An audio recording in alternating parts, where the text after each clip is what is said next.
సిద్దిపేట జిల్లాలో మూడో విడత సర్పంచ్ ఎన్నికలు ప్రశాంతంగా ముగిశాయి. జిల్లా వ్యాప్తంగా 399 ఎక్సైజ్ కేసులు నమోదయ్యాయి.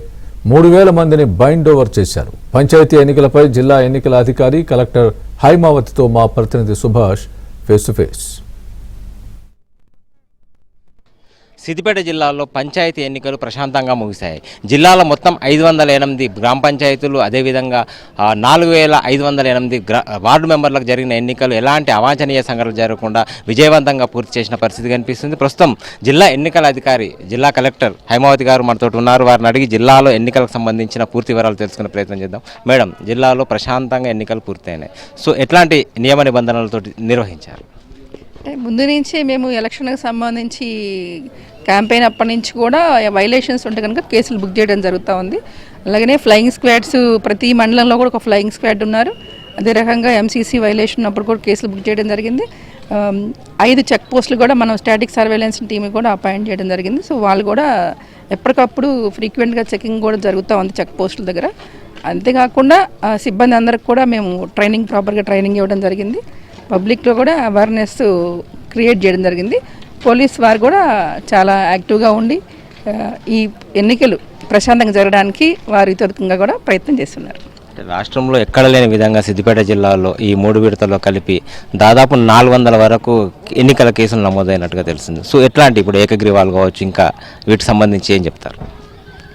ఏకగ్రీవాలు అనేది పబ్లిక్ వాళ్ళ యొక్క ఇంటెన్షన్తో చేసుకున్నవన్నీ కూడా, అంటే ఎక్కడైనా సరే ఏకగ్రీవాలకు కూడా ఎవరన్నా కనుక ప్రయత్నాలు చేసి ఉంటే కనుక మా దృష్టికి వచ్చినప్పుడు వాటి మీద కూడా కేసులు బుక్ చేయడం జరిగింది.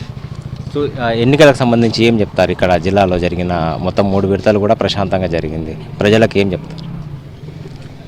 పబ్లిక్ అవేర్నెస్ ఉంది, అట్ ది సేమ్ టైం వాళ్ళు కూడా కోఆపరేట్ చేయడం జరిగింది కాబట్టి పీస్ఫుల్గా జరిగింది. వాళ్ళ యొక్క సహకారానికి మా యొక్క అభినందనలు. అంటే మొత్తంగా మన ఎన్నికల ప్రక్రియ పూర్తి కావడానికి మరో కొంత టైం కౌంటింగ్ ప్రారంభం కాబోతుంది. కౌంటింగ్ ప్రక్రియ ఎప్పుడు పూర్తవుతుంది? టోటల్గా ఎప్పుడు పూర్తిగా ఎన్నికల వ్యవహారం పూర్తవుతుంది? సాధారణంగా మనకి 2 o'clock నుంచి కౌంటింగ్ స్టార్ట్ అవుతుంది. మనకి అన్ని వార్డులు కంప్లీట్ కావాలి, ప్రెసిడెంట్ ఎలక్షన్ కూడా కంప్లీట్ కావాలి. సో మనకి చిన్న జీపీలు అయితే కనుక 6 గంటలకి నుంచి మనకి స్టార్ట్ అవుతుంది రిజల్ట్ రావటం. ఈవినింగ్ మనకి 7, 8, 9, 10 కల్లా దాదాపుగా అన్ని చోట్ల కంప్లీట్ అవుతుంది. ఏదన్నా 4000 ఓట్స్ ఉన్న కొన్ని దుద్దెడ లాంటివి కానీ, కొండపాకలో కానివ్వండి, అలా కొన్ని పెద్ద పెద్ద గ్రామాలు ఉంటే కనుక కొంచెం ఓటింగ్ ఏదన్నా కౌంటింగ్ ప్రాసెస్ లేట్ అయితే కనుక 11 వరకు కంప్లీట్ అయిపోతుంది. అంటే ఎన్నికల విధుల నిర్వహణలో నిర్లక్ష్యం వహించిన ఉద్యోగుల పట్ల కఠినంగా వ్యవహరిస్తున్నారన్న ఆరోపణలు వివిధ టీచర్ సంఘాల గురించి వస్తున్నాయి. దీనికి ఏం చెప్తారు?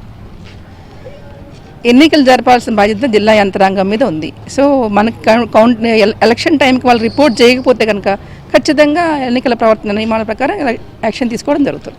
మొదటి విడతలో 180 మంది ఉద్యోగులను సస్పెండ్ చేసిన పరిస్థితి. సెకండ్ విడతలో, థర్డ్ విడతలో ఇట్లాంటి సంఘటనలు ఏమన్నా ఉన్నాయా? ఇంకెవరు రిపీట్ చేయలేదండి. అందరూ వెంబటే విధుల్లోకి జాయిన్ అయ్యి వెంబటే ఇబ్బంది లేకుండా ఉన్నారు. Okay, thank you.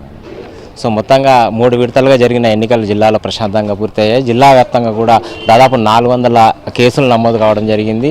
ప్రధానంగా ఎన్నికల విధుల నిర్వహణలో నిర్లక్ష్యం వహించిన లేదా సమాచారం ఇవ్వకుండా విధుల నుంచి తప్పుకున్న వారందరి పట్ల కఠినంగా వ్యవహరించినట్టుగా జిల్లా కలెక్టర్, ఎన్నికల అధికారి హైమావతి గారు చెప్తున్నారు. వీడియో జర్నలిస్ట్ గిరితో సుభాష్, ఏబిఎన్ ఆంధ్రజ్యోతి.